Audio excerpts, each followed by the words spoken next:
मेरे सभी प्यारे विद्यार्थियों को नमस्कार। तो आज का हमारा टॉपिक रहेगा हरियाणा की झीलें। बहुत ही ज्यादा इंपॉर्टेंट टॉपिक है। प्रीवियस एग्जाम में भी इस टॉपिक से क्वेश्चन पूछे जाते हैं। जो आपका एचटेट का एग्जाम होगा, जो हरियाणा ग्रुप सी का एग्जाम होगा, और हरियाणा में जो कांस्टेबल और एसआई की जो पोस्ट निकलेंगी, तो उसके लिए भी ये बहुत ही ज्यादा इंपॉर्टेंट टॉपिक रहेगा। और प्रीवियस एग्जाम में भी इस टॉपिक से क्वेश्चन पूछे जाते हैं। अभी रिसेंटली भी इस टॉपिक से क्वेश्चन पूछे गए थे।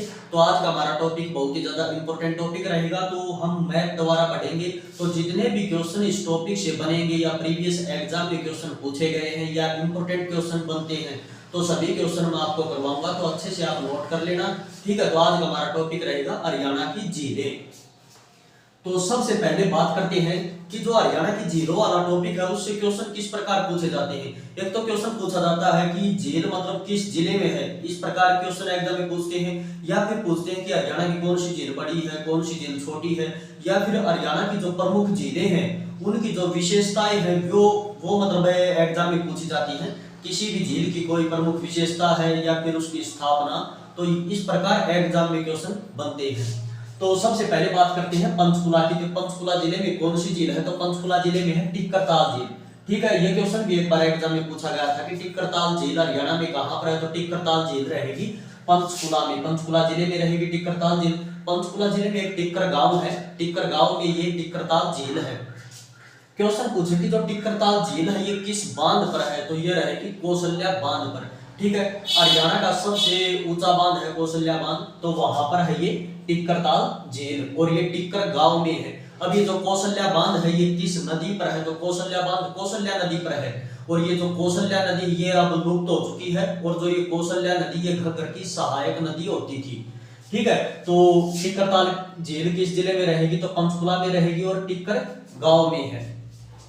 फिर है पंचकुला में एक है बसोलन झील। बसोलन झील हरियाणा में किस जिले में है, तो बसोलन झील रहेगी पंचकुला जिले में।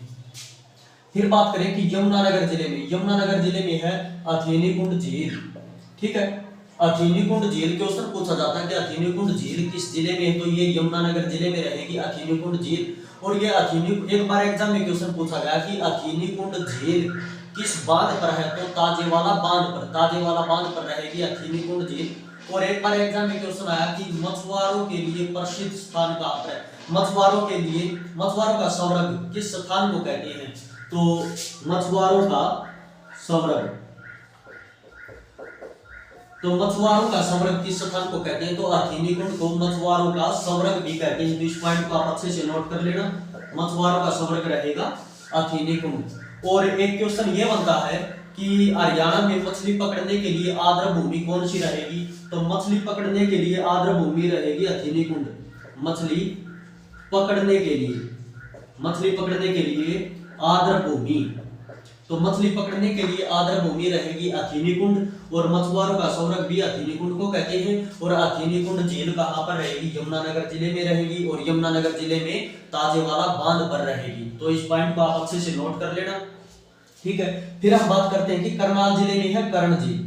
करनाल जिले में कर्ण झील है। और कई बार एग्जाम में क्वेश्चन आता है कि चक्रवर्ती झील किस जिले में है, तो जो कर्ण झील है, कर्ण झील को ही चक्रवर्ती झील कहते हैं। कर्ण झील का नाम ही चक्रवर्ती झील है। अब ये जो कर्ण झील है, कर्ण एक बार एग्जाम में क्वेश्चन आया कि जो कर्ण झील है किस नहर के पास है, मतलब सबसे ज्यादा इसके पास कौन सी नहर है, तो वो रहेगी पश्चिमी यमुना नहर, पश्चिमी यमुना नहर। तो ये पश्चिमी यमुना नहर के पास है कर्ण झील। और कर्ण झील का नाम रहेगा चक्रवर्ती झील। और ये जो कर्ण झील है, एक बार एग्जाम में क्वेश्चन आया कि कर्ण झील किस एनएच पर है, यानी कि किस नेशनल हाईवे पर है, तो ये रहेगी NH1 पर। और NH1 का नाम अब हो गया है 44, तो NH1 पर रहेगी कर्ण झील। कर्ण झील का क्षेत्रफल रहेगा 17 एकड़। कर्ण झील का क्षेत्रफल रहेगा 17 एकड़। और इसका निर्माण कब किया गया, तो इसका निर्माण 1972 में किया गया, ठीक है। ये क्वेश्चन भी एग्जाम में पूछा गया था कि कर्ण झील का निर्माण 1972 में किया गया था। इसका क्षेत्रफल 17 एकड़ रहेगा। और ये NH1 पर है। NH1 का नाम अब हो गया है 44। और ये पश्चिम यमुना नहर के पास है। कर्ण झील को ही चक्रवर्ती झील कहते हैं। और जो राजा कर्ण होते थे, राजा कर्ण जो अंगराज कर्ण थे, तो अंगराज कर्ण किस झील में स्नान करते थे, ये क्वेश्चन भी एग्जाम में आता है। तो राजा कर्ण कर्ण झील में स्नान करते थे। ये क्वेश्चन भी एक बार एग्जाम में पूछा गया कि राजा कर्ण किस झील में स्नान करते थे, तो राजा कर्ण कर्ण झील में स्नान करते थे। तो इस पॉइंट को आप अच्छे से नोट कर लेना। फिर हम बात करें रोहतक के अंदर, तो रोहतक के अंदर है गौकर्ण तालाब। कई बार बच्चों को ये कंफ्यूजन हो जाता है कि कर्ण नाम आते ही वो करनाल को टिक कर देते हैं। तो गौकर्ण तालाब रहेगा रोहतक के अंदर, रोहतक के अंदर गौकर्ण तालाब। और ये रोहतक में है रामलीला मैदान के पास, तो रोहतक में ही रामलीला मैदान के पास, रोहतक में रामलीला मैदान के पास रहेगा गौकर्ण तालाब रोहतक जिले में। फिर बात करते हैं कि तिलियार झील, तिलियार झील भी रोहतक में है। और तिलियार झील से भी एग्जाम में क्वेश्चन पूछे जाते हैं। जो ये तिलियार झील है इसका क्षेत्रफल कितना है, तो तिलियार झील का क्षेत्रफल रहेगा 123 एकड़। तिलियार झील का क्षेत्रफल रहेगा 123 एकड़। ठीक है, और ये जो तिलियार झील है ये किस नेशनल हाईवे पर है, तो ये रहेगी NH9 पर, NH9 पर। तो तिलियार झील NH9 पर रहेगी, इसका क्षेत्रफल रहेगा 123 एकड़ रहेगा। और जो रोहतक के अंदर जो चिड़ियाघर है तो उसके पास ही है ये तिलियार झील। ठीक है, फिर हम बात करते हैं सोनीपत के अंदर, तो सोनीपत के अंदर है, सोनीपत जिले में है डाबर झील। और ये डाबर झील सोनीपत में कहां पर है, तो ये रहेगी मुरथल में। सोनीपत के अंदर जो मुरथल है वहां पर है ये डाबर झील। और सोनीपत के अंदर एक और है देहवाली झील, देहवाली झील रहेगी सोनीपत के अंदर। और ये भी है मुरथल में, सोनीपत के मुरथल में रहेगी। फिर बात करते हैं झज्जर की, झज्जर जिले में है भिंडावास झील। और ये भिंडावास झील से भी बहुत सारे क्वेश्चन बनते हैं। एक बार एग्जाम में क्वेश्चन आया कि हरियाणा का कौन सा वन्य जीव अभ्यारण्य सुंदर झील के लिए प्रसिद्ध है। हरियाणा के अंदर 8 वन्य जीव अभ्यारण्य है, तो हरियाणा के अंदर कौन सा वन्य जीव अभ्यारण्य है जो सुंदर झील के लिए प्रसिद्ध है, तो आंसर रहेगा भिंडावास वन्य जीव अभ्यारण्य। तो ये भिंडावास झील रहेगी झज्जर के अंदर। ठीक है, भिंडावास झील रहेगी झज्जर के अंदर। और कौन सा वन्य जीव अभ्यारण्य सुंदर झील के लिए प्रसिद्ध है, तो भिंडावास वन्य जीव अभ्यारण्य। और इससे क्वेश्चन पूछा जाता है कि जो भिंडावास वन्य क्षेत्र है, तो भिंडावास वन्य जीव क्षेत्र को आरक्षित क्षेत्र घोषित कब किया, तो इसको 1985 में, 1985 में वन्य आरक्षित क्षेत्र घोषित किया, वन्य आरक्षित क्षेत्र। तो इस पॉइंट को आप अच्छे से नोट कर लेना। भिंडावास वन्य जीव आरक्षित क्षेत्र घोषित कब किया, तो ये क्वेश्चन कई बार एग्जाम में आया। तो 1985 में इसे वन्य जीव आरक्षित क्षेत्र घोषित किया गया, 1985 में ये सन पूछा जाता है, तो 1985 में। और सुंदर झील के लिए कौन सा वन्य जीव अभ्यारण्य प्रसिद्ध रहेगा, तो हरियाणा में सुंदर झील के लिए वन्य जीव अभ्यारण्य प्रसिद्ध रहेगा भिंडावास वन्य जीव अभ्यारण्य। ठीक है, और इससे क्वेश्चन ये बनता है कि हरियाणा के अंदर कौन सी झील है जो मतलब हरियाणा की सबसे बड़ी आर्द्र भूमि के लिए प्रसिद्ध झील है। आर्द्र भूमि, आर्द्र भूमि का मतलब होता है दलदली, आर्द्र भूमि, आर्द्र भूमि, आर्द्र भूमि को ही दलदली बोलते हैं। ठीक है, जो दलदली होती है, तो आर्द्र भूमि वाली झील कौन सी रहेगी, तो हरियाणा की आर्द्र भूमि वाली झील रहेगी भिंडावास झील, हरियाणा की आर्द्र भूमि वाली झील। और इसको वन्य जीव आरक्षित क्षेत्र घोषित किया गया 1985 में। तो इस पॉइंट को आप अच्छे से नोट कर लेना। और एक बार एग्जाम में क्वेश्चन आया कि प्राकृतिक पानी की सबसे बड़ी झील कौन सी, तो वो रहेगी भिंडावास झील। प्राकृतिक पानी की सबसे बड़ी झील, तो प्राकृतिक पानी की सबसे बड़ी झील रहेगी भिंडावास झील। प्राकृतिक पानी की सबसे बड़ी झील रहेगी भिंडावास झील। ठीक है, और आर्द्र भूमि या दलदली क्षेत्र वाली झील कौन सी रहेगी, भिंडावास झील रहेगी। और हरियाणा का कौन सा वन्य जीव आरक्षित मतलब कौन सा वन्य जीव अभ्यारण्य है जो सुंदर झील के लिए प्रसिद्ध है, तो वो रहेगा भिंडावास वन्य जीव अभ्यारण्य। क्योंकि भिंडावास वन्य जीव अभ्यारण्य के अंदर ही भिंडावास झील रहेगी। और इसको 1985 में वन्य आरक्षित क्षेत्र घोषित किया गया भिंडावास को। फिर बात करते हैं दिल्ली के अंदर, दिल्ली के अंदर है नजफगढ़ झील। ये भी इंपॉर्टेंट है, हरियाणा के एग्जाम में क्वेश्चन पूछते हैं कि हरियाणा की मैदानी क्षेत्र वाली झील कौन सी है। तो एक बार एग्जाम में क्वेश्चन आया कि हरियाणा में मैदानी क्षेत्र वाली झील कौन सी रही है, तो आपको ध्यान रखना है। तो 2 झील रहेंगी जो मैदानी क्षेत्र की झील है। तो एक तो दिल्ली के अंदर जो नजफगढ़ झील है, दिल्ली के अंदर जो नजफगढ़ झील है ये रहेगी मैदानी क्षेत्र की झील, मैदानी क्षेत्र की झील। ठीक है। दिल्ली के अंदर जो नजफगढ़ है तो नजफगढ़ झील रहेगी, मैदानी क्षेत्र की झील। और हरियाणा के अंदर एक है बीबीपुर झील, बीबीपुर झील, और ये बीबीपुर झील है कुरुक्षेत्र जिले में। तो कुरुक्षेत्र जिले की जो बीबीपुर झील है तो बीबीपुर झील रहेगी हरियाणा की मैदानी क्षेत्र की झील। और एक ये जो दिल्ली के अंदर नजफगढ़ झील है ये भी रहेगी मैदानी क्षेत्र की झील। फिर बात करते हैं फरीदाबाद की। फरीदाबाद जिले में है सूरजकुंड, ठीक है। तो जो सूरजकुंड झील हरियाणा में कहां पर रहेगा तो सूरजकुंड झील रहेगी फरीदाबाद के अंदर, सूरजकुंड झील। और जो सूरजकुंड झील है इसी का पहले नाम होता था मयूर। तो क्वेश्चन पूछे कि हरियाणा में मयूर झील कहां पर है, तो हरियाणा के अंदर मयूर झील रहेगी फरीदाबाद के अंदर, क्योंकि सूरजकुंड का ही प्राचीन नाम है मयूर।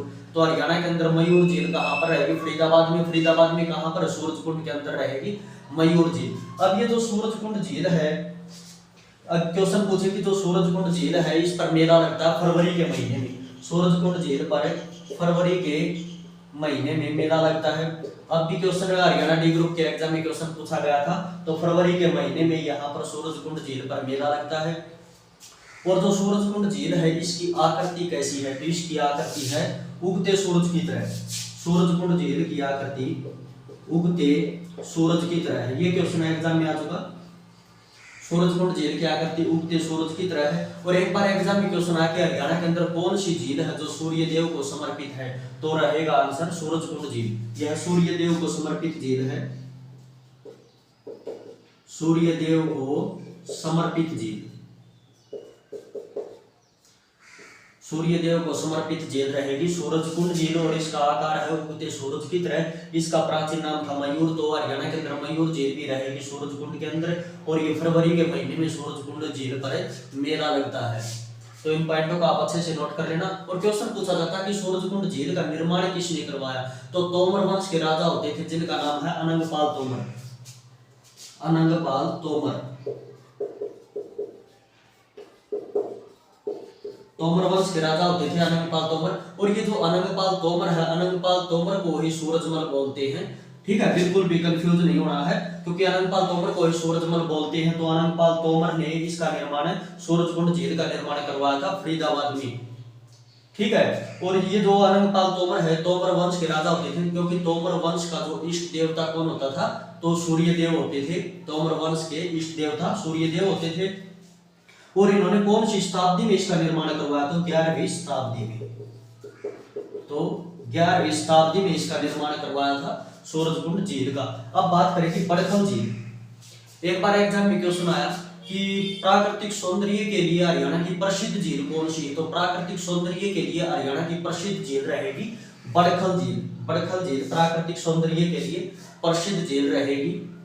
क्वेश्चन पूछे कि हरियाणा की कौन सी झील है जो प्राकृतिक सौंदर्य के लिए प्रसिद्ध झील है, तो आंसर रहेगा बड़खल झील प्राकृतिक सौंदर्य के लिए प्रसिद्ध झील है।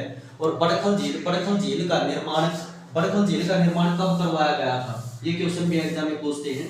तो बड़खल झील का निर्माण 1947 में करवाया गया था। 1947 में मृदा अपरदन को रोकने के लिए, मृदा, ये बात भी एग्जाम में पूछते हैं कि मृदा, इसका मतलब निर्माण क्यों करवाया गया था, तो मृदा अपरदन को रोकने के लिए। और इसका निर्माण करवाया गया था 1947 में मृदा अपरदन को रोकने के लिए। और एक बार एग्जाम में क्वेश्चन आया कि मतलब जो विदेशी पर्यटकों के लिए आकर्षण का केंद्र हरियाणा के अंदर कौन सी झील है, विदेशी पर्यटकों के लिए आकर्षण का केंद्र, तो आंसर रहेगा बड़खल झील रहेगा। विदेशी पर्यटकों के लिए आकर्षण का केंद्र, तो विदेशी पर्यटकों के लिए आकर्षण का केंद्र रहेगा बड़खल झील रहेगा। और प्राकृतिक सौंदर्य के लिए प्रसिद्ध झील रहेगी बड़खल झील। और इसका निर्माण 1947 में मृदा अपरदन को रोकने के लिए किया गया था। और ये जो बड़खल झील है, बड़खल झील का क्षेत्रफल रहेगा 206 एकड़। बड़खल झील का क्षेत्रफल 206 एकड़ रहेगा। अब बात करें फरीदाबाद के अंदर है एक धोद झील, तो धोद झील रहेगी फरीदाबाद के अंदर। फिर है अनंगपुर झील, अनंगपुर झील भी फरीदाबाद के अंदर रहेगी। फरीदाबाद के अंदर जो सूरजकुंड स्थान है वहीं पर है ये अनंगपुर झील सूरजकुंड में। फिर है फरीदाबाद के अंदर है बड़वाड़ी झील। मतलब क्वेश्चन पूछा जाता है कि हरियाणा में खूनी झील किसे कहते हैं, तो फरीदाबाद के अंदर फरीदाबाद के अंदर जो बड़वाड़ी झील है उसी को कहते हैं खूनी झील। तो इन पॉइंटों को आप अच्छे से नोट कर लेना। फिर बात करते हैं पलवल की। पलवल जिले में है डबचिक झील। डबचिक झील रहेगी पलवल जिले में और इसका निर्माण 1975 में करवाया गया था। ठीक है, डबचिक झील का निर्माण 1975 में करवाया गया था। और ये पलवल के अंदर कहां पर रहेगी, तो डबचिक झील रहेगी ओडल के अंदर। ओडल जो हरियाणा के अंदर विधानसभा की रिजर्वेशन सीट है, यानी कि आरक्षित सीट है ओडल। तो ओडल के अंदर है ये डबचिक झील और इसका निर्माण 1975 में करवाया गया था। तो इस पॉइंट को आप अच्छे से नोट कर लेना। फिर बात करते हैं मेवात के अंदर। मेवात का नाम वर्तमान में नू हो गया है। तो मेवात के अंदर है कोटला झील। एक तो है कोटला झील और एक है संगेल झील। और संगेल झील का दूसरा नाम भी एक बार एग्जाम में क्वेश्चन पूछा गया था। तो संगेल झील का दूसरा नाम रहेगा उजीना झील। संगेल झील को ही उजीना झील कहते हैं। और मेवात के अंदर एक है चंदेली झील। तो ये तीनों इंपोर्टेंट है, कोटला, संगेल और चंदेली, ये तीनों झील रहेंगी मेवात के अंदर। एग्जाम में एक क्वेश्चन आया एक बार कि मेवात क्षेत्र की लाइफलाइन किसे कहते हैं। मेवात क्षेत्र की लाइफलाइन, यानी कि लाइफलाइन का मतलब है मेवात क्षेत्र की लाइफलाइन यानी कि जीवन रेखा। तो मेवात क्षेत्र की जीवन रेखा किस झील को कहते हैं, तो आंसर रहेगा कोटला झील को। कोटला झील है मेवात के अंदर। ठीक है, कोटला झील को कहते हैं मेवात क्षेत्र की जीवन रेखा या लाइफलाइन। तो इस पॉइंट को आप अच्छे से नोट कर लेना। और जो कोटला झील है, कोटला झील से क्वेश्चन बनता है कि हरियाणा की प्राकृतिक गहरी झील कौन सी है। तो प्राकृतिक गहरी झील भी रहेगी कोटला झील। प्राकृतिक गहरी झील, देखो प्राकृतिक पानी की सबसे बड़ी झील तो रहेगी भिंडावास झील जो झज्जर के अंदर है। झज्जर के अंदर भिंडावास झील प्राकृतिक पानी की सबसे बड़ी झील। लेकिन प्राकृतिक रूप से गहरी झील रहेगी हरियाणा की कोटला झील रहेगी। और कोटला झील को मेवात क्षेत्र की जीवन रेखा या लाइफलाइन भी कहते हैं। और एक बार एग्जाम में क्वेश्चन आया कि कोटला झील का पानी संगेल झील को कब दिया गया। कोटला झील का पानी संगेल झील को कब दिया गया, तो 1985-86 में। 1985-86 में कोटला झील का पानी संगेल झील को दिया गया था। तो इस पॉइंट को आप अच्छे से नोट कर लेना। और एक बार एग्जाम में क्वेश्चन पूछा गया कि बाबर की पुस्तक थी जिसका नाम था बाबरनामा। तो बाबरनामा में हरियाणा की किस झील का उल्लेख किया गया था। तो बाबरनामा में, तो जो बाबर की पुस्तक है बाबरनामा, उसमें किसका उल्लेख किया गया, तो बाबरनामा में हरियाणा की किस झील का उल्लेख किया गया, तो कोटला झील का। कोटला झील का उल्लेख किया गया। ठीक है, फिर हम बात करते हैं महेंद्रगढ़ के अंदर है शोभा सागर झील। तो शोभा सागर झील हरियाणा के किस जिले में, तो शोभा सागर झील रहेगी महेंद्रगढ़ में। और ये महेंद्रगढ़ में कहां पर है, तो महेंद्रगढ़ में ही ये नारनौल में। महेंद्रगढ़ के अंदर जो नारनौल है वहां पर रहेगी शोभा सागर झील। फिर बात करते हैं भिवानी के अंदर। तो भिवानी के अंदर है तोशाम झील। तोशाम झील हरियाणा में कहां पर है, तो तोशाम झील रहेगी भिवानी के अंदर रहेगी तोशाम झील। ठीक है, क्योंकि तोशाम भिवानी के अंदर आता है तो तोशाम झील भिवानी के अंदर रहेगी या तोशाम के अंदर है, ये तोशाम के अंदर है ये तोशाम झील और तोशाम आता है भिवानी में। फिर हम बात करते हैं इसार की। इसार के अंदर है बलूबर्ड झील। ये इंपॉर्टेंट है, काफी बार एग्जाम में आती है कि बलूबर्ड झील हरियाणा के किस जिले में है, तो बलूबर्ड झील रहेगी इसार के अंदर। और ये किस एनएच पर है, यानी कि किस नेशनल हाईवे पर है, तो ये रहेगी NH9 पर। NH9 पर रहेगी बलूबर्ड झील और ये हिसार के अंदर है बलूबर्ड झील। और ये जो बलूबर्ड झील है इसे बतकों वाली झील भी कहते हैं। बतकों वाली झील, बतकों वाली झील।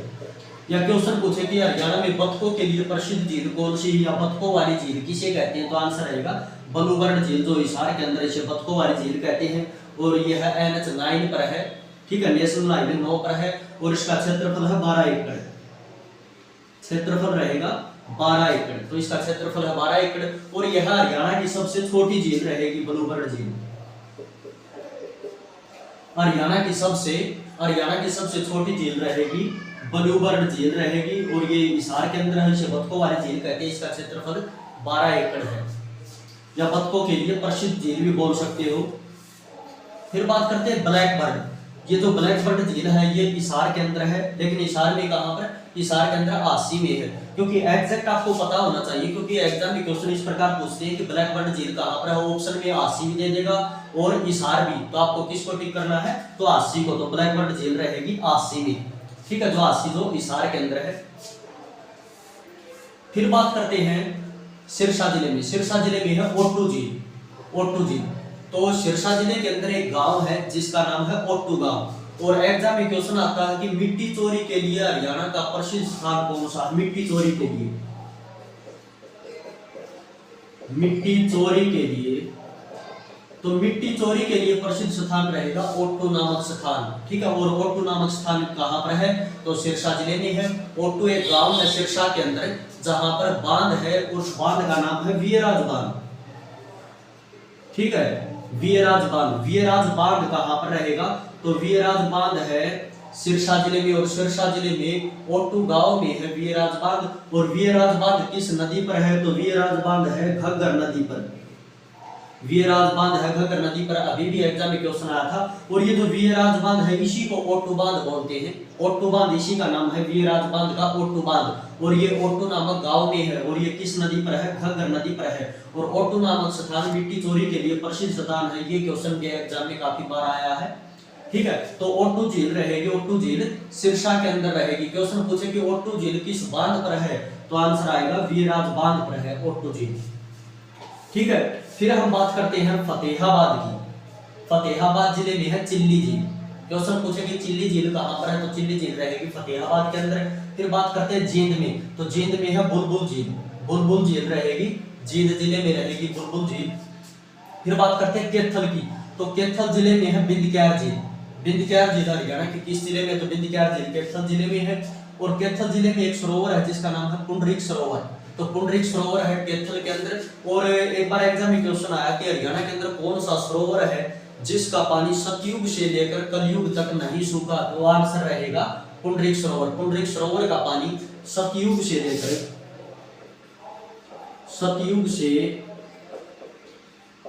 कलयुग तक नहीं सूखा, कलयुग तक नहीं सूखा।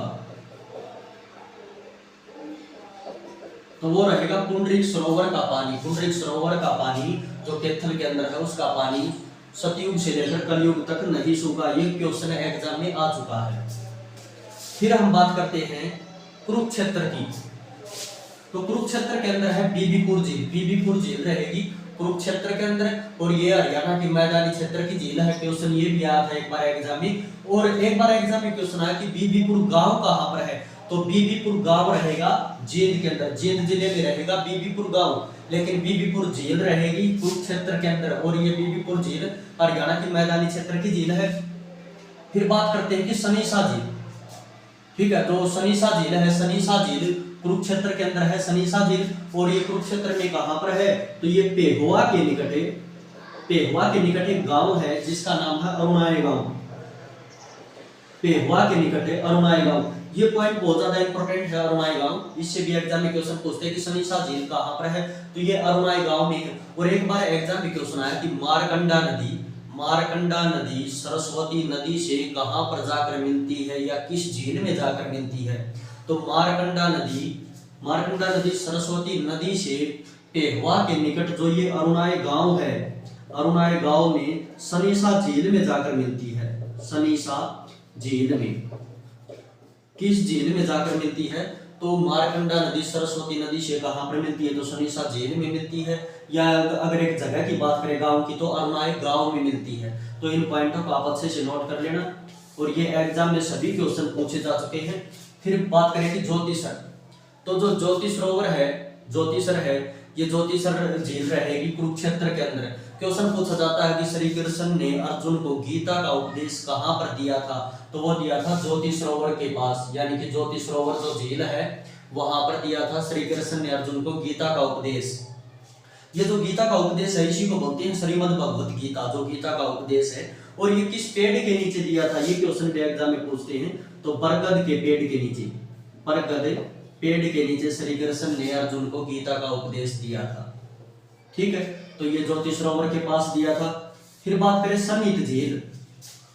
सन्निध झील, तो सन्निध झील रहेगी कुरुक्षेत्र के अंदर, और सन्निध झील कुरुक्षेत्र के अंदर है, और ये कुरुक्षेत्र में कहाँ पर है, तो ये कुरुक्षेत्र में है थानेसर में। अगर एक जगह की बात करें तो कुरुक्षेत्र के थानेसर में है सन्निध झील। और इससे क्वेश्चन पूछा जाता है कि हरियाणा के अंदर कौन सी झील है जिसमें मतलब सरस्वती की 7 नदियों का संगम स्थल माना जाता है, तो इसे 7 नदियों का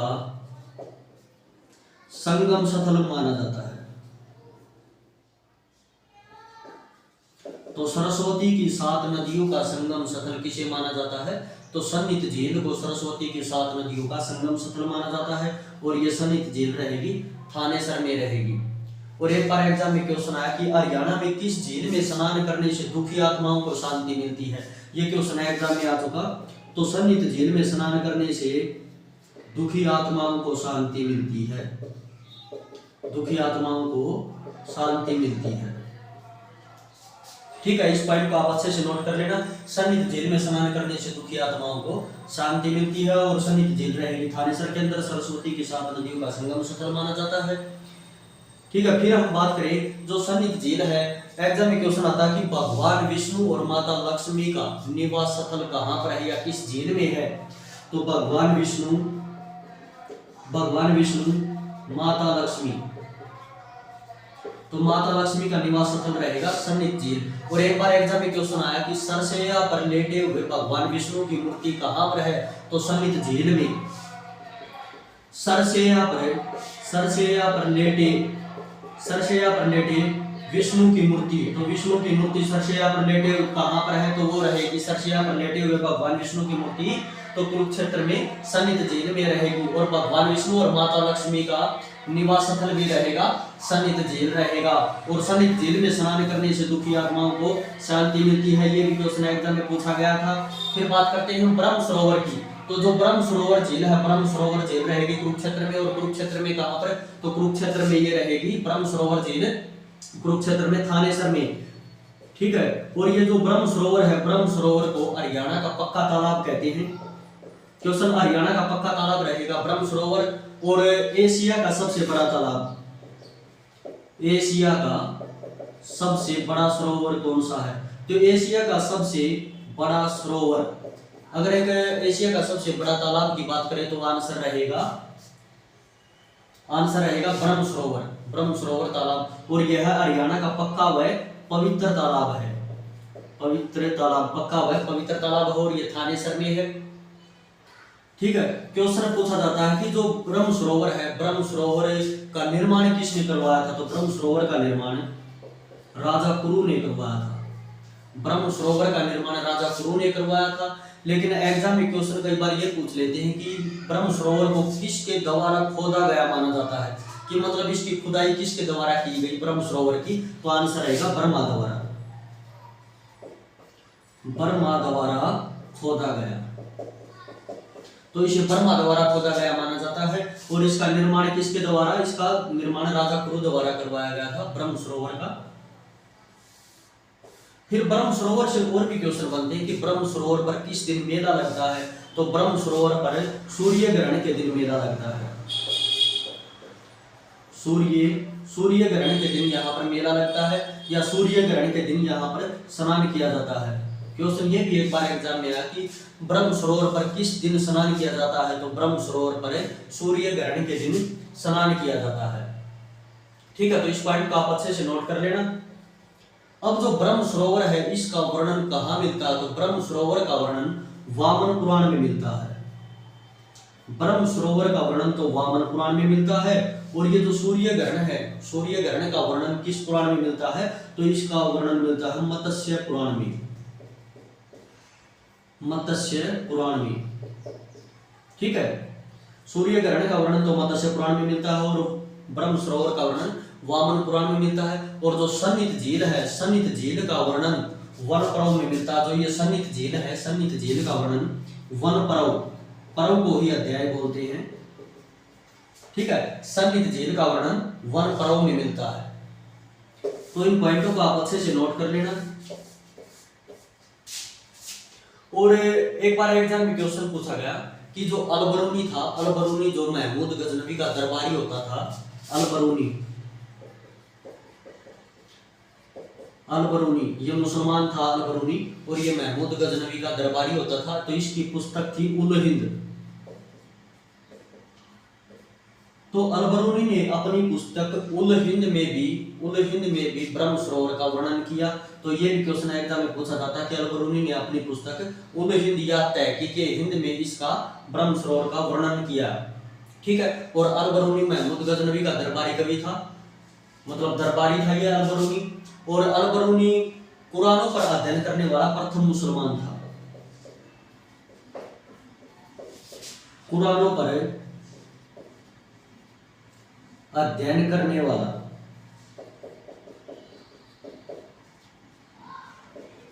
पहला मुसलमान रहेगा। तो कुरानों पर अध्ययन करने वाला प्रथम मुसलमान रहेगा अल-बरूनी। और अल-बरूनी ने अपनी पुस्तक उल हिंद या तहकीके हिंद में किसका वर्णन किया? तो ब्रह्म सरोवर का वर्णन किया था। फिर बात करते हैं, एक बार एग्जाम में क्वेश्चन आया कि अबुल फजल ने ब्रह्म सरोवर को क्या कहा? अबुल फजल ने अबुल फजल ने ब्रह्म सरोवर को क्या कहा? तो अबुल फजल ने ब्रह्म सरोवर को लघुरूप महासागर कहा। लघुरूप महासागर। या क्वेश्चन पूछे कि लघुरूप महासागर ब्रह्म सरोवर को किसने कहा था? तो अबुल फजल ने कहा था। अबुल फजल ने ब्रह्म सरोवर को लघुरूप महासागर कहा था। तो इस पॉइंट को आप अच्छे से नोट कर लेना। और महाभारत युद्ध के अंतिम दिनों में दुर्योधन किस सरोवर में छिप गया था? तो महाभारत युद्ध के अंतिम दिनों में दुर्योधन ब्रह्म सरोवर में छिप गया था। तो महाभारत युद्ध के अंतिम दिनों में दुर्योधन ब्रह्म सरोवर में छिप गया था। तो ये क्वेश्चन भी इंपॉर्टेंट होता है कि ब्रह्म सरोवर में, मतलब दुर्योधन महाभारत युद्ध के अंतिम दिनों में किस सरोवर में छिपा था? तो ब्रह्म सरोवर में छिपा था। एक बार देख लेता हूं और कौन सा क्वेश्चन रह गया। फिर बात करते हैं कि जो ये सभी क्वेश्चन हो गए, बस गुरुग्राम के अंदर जो झीलें हैं वो करवा देता हूं एक बार। तो गुरुग्राम के अंदर है बारबेट झील। तो गुरुग्राम के अंदर जो बारबेट झील है ये गुरुग्राम में कहां पर है? तो गुरुग्राम के अंदर है ये सोमनाथ के अंदर। क्योंकि कई बार एग्जाम में क्वेश्चन ऐसे पूछते हैं कि बारबेट झील कहां पर है? तो ऑप्शन में गुरुग्राम भी और अगर सोमनाथ भी हो तो किसे टिक करोगे? सोमनाथ को। फिर बात करते हैं दमदमा झील। तो ये दमदमा झील भी गुरुग्राम में है। गुरुग्राम में कहां पर है? तो गुरुग्राम में ये सोमनाथ के अंदर है दमदमा झील। और दमदमा झील हरियाणा की सबसे बड़ी झील है। तो हरियाणा की सबसे बड़ी झील रहेगी दमदमा झील। हरियाणा की सबसे बड़ी झील, तो हरियाणा की सबसे बड़ी झील रहेगी दमदमा झील। और इसका क्षेत्रफल रहेगा 3000 एकड़। 3000 एकड़। ये एकड़ भी पूछते हैं कि हरियाणा की सबसे बड़ी झील जो दमदमा झील उसका क्षेत्रफल कितना है? तो उसका क्षेत्रफल रहेगा 3000 एकड़ उसका क्षेत्रफल रहेगा। और ये रहेगी गुरुग्राम के अंदर, ये सोमनाथ के अंदर रहेगी। इसका निर्माण 1947 में करवाया गया। 1947 में इसका निर्माण करवाया गया। किसके द्वारा? अंग्रेजों द्वारा। तो अंग्रेजों द्वारा दमदमा झील का निर्माण करवाया गया। इसका क्षेत्रफल 3000 एकड़ और यह हरियाणा की सबसे बड़ी झील है। और 1947 में ही बड़खल झील का निर्माण करवाया गया था। तो फरीदाबाद के अंदर जो बड़खल झील है उसका निर्माण भी 1947 में करवाया गया था। फिर बात करते हैं कि और हरियाणा की सबसे बड़ी झील तो हो गई दमदमा झील। हरियाणा की सबसे छोटी झील, तो छोटी झील रहेगी बलूगढ़ झील जो हिसार के अंदर है। इसका क्षेत्रफल 12 एकड़ है। फिर बात करें खलीलपुर झील। ये खलीलपुर झील गुरुग्राम के अंदर है। ये भी सोमनाथ के अंदर है। सोमनाथ के अंदर रहेगी खलीलपुर झील। फिर डोहला झील रहेगी। ये भी गुरुग्राम के अंदर सोमनाथ में है डोहला झील। फिर बात करें सोनाकुंड झील। तो सोनाकुंड झील ये सोमनाथ में है, मतलब गुरुग्राम के अंदर जो सोना वहां पर रहेगी सोनाकुंड झील। और अभी भी एक क्वेश्चन एग्जाम में आया था कि गर्म पानी का चश्मा। तो सोनाकुंड को गर्म पानी का चश्मा कहते हैं। गर्म पानी का चश्मा, तो गर्म पानी का चश्मा किसे कहते हैं? तो सोनाकुंड झील को गर्म पानी का चश्मा कहते हैं जो गुरुग्राम के अंदर है सोनाकुंड। और अगर क्वेश्चन पूछा जाए कि सोमनाथ के अंदर कितने कुंड हैं, तो यहाँ पर 2 कुंड रहेंगे सोमनाथ के अंदर। तो एक का नाम है शिव कुंड और एक का नाम है शिला कुंड। 2 कुंड रहेंगे, इसे गर्म पानी का चश्मा कहते हैं। हरियाणा के अंदर कौन सी झील या कौन सा कुंड है जिसमें नहाने से चर्म रोग दूर होते हैं? तो आंसर रहेगा सोमनाथ कुंड। सोमनाथ कुंड में स्नान करने से चर्म रोग दूर होते हैं। चर्म रोग दूर होते हैं। तो इस पॉइंट को आप नोट कर लेना।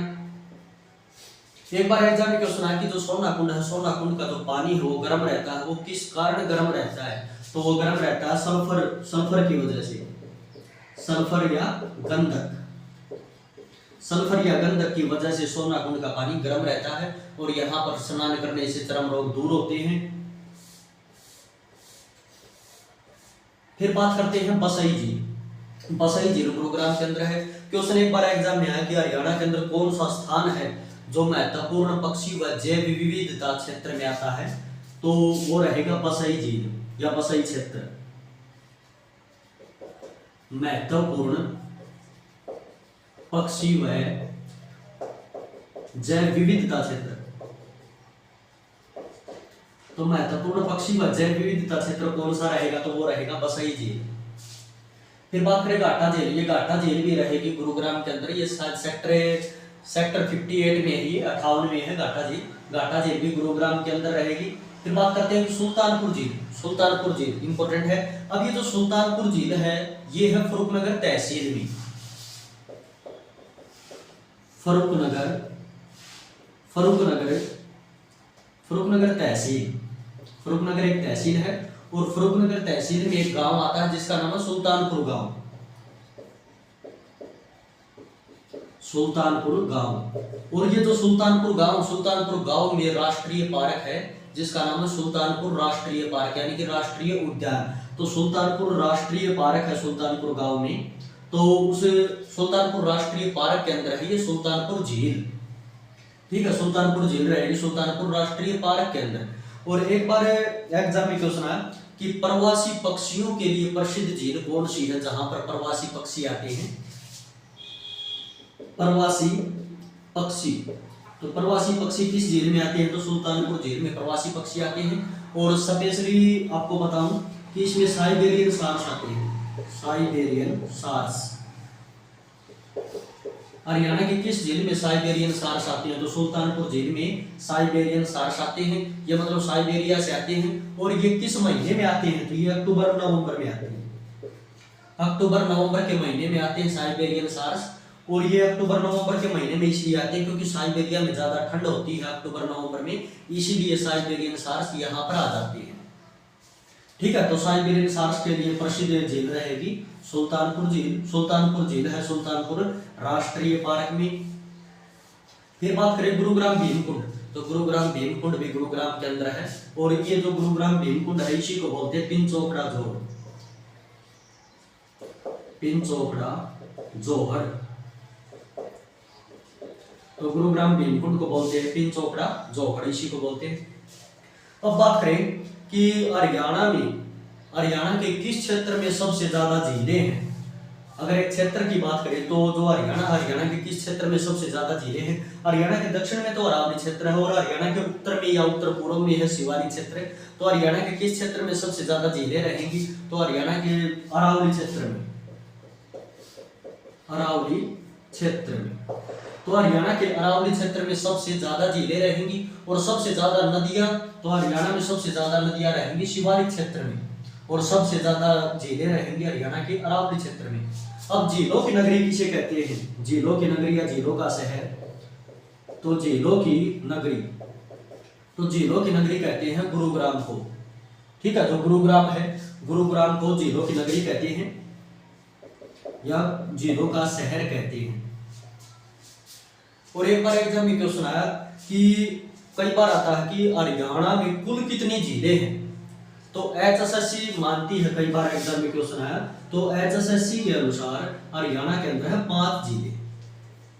ठीक है, तो इस पॉइंट को आप अच्छे से नोट कर लेना। हरियाणा के अंदर कुल कितनी झीलें हैं अगर क्वेश्चन आए तो आंसर रहेगा 5 झीलें, क्योंकि HSSC 5 झीलें ही मानती है। ठीक है, तो इन पॉइंटों को आप अच्छे से नोट कर लेना। और हरियाणा की सबसे बड़ी झील रहेगी दमदमा झील। दमदमा झील गुरुग्राम में। हरियाणा की सबसे छोटी झील रहेगी हिसार के अंदर बलूबर्ड झील। और साइबेरियन सार्स के लिए प्रसिद्ध झील रहेगी सुल्तानपुर झील। प्राकृतिक सौंदर्य के लिए प्रसिद्ध झील रहेगी बड़खल झील। प्राकृतिक रूप से गहरी झील रहेगी कोटला झील जो मेवात के अंदर है। प्राकृतिक पानी की सबसे बड़ी झील वो रहेगी झज्जर के अंदर पिंडावास झील। तो इन पॉइंटों को आप अच्छे से नोट कर लेना। ये आज का हमारा टॉपिक था हरियाणा की झीलें। इस टॉपिक से कोई भी क्वेश्चन एग्जाम में आएगा तो इस टॉपिक से बाहर नहीं आएगा। तो आज की क्लास आपको कैसी लगी? और एक जो हिसार के अंदर है, हिसार के अंदर जो ब्लूबर्ड झील है, इसका निर्माण कब करवाया गया? तो हिसार के अंदर जो ब्लूबर्ड झील है, इसका निर्माण 1996 में करवाया गया। ठीक है, मतलब हरियाणा के अंदर कुछ ही झीलें ऐसी हैं जिनके सर पूछे जाते हैं। तो ब्लूबर्ड झील का निर्माण 1996 में करवाया गया। और जो करनाल के अंदर कर्ण झील, इसका 1975 में। और तवल के अंदर डबचिक झील 1975 में। और दमदमा झील का निर्माण 1947 में करवाया गया था। ठीक है, बड़खल झील का निर्माण 1947 में करवाया गया था। तो ये आज का हमारा टॉपिक था। आज की क्लास आपको कैसी लगी कमेंट करके जरूर बताएं। वीडियो को लाइक करें और शेयर करें और चैनल को सब्सक्राइब करें और बेल आइकन दबाएं ताकि आपको नोटिफिकेशन मिलता रहे। जय हिंद, जय भारत।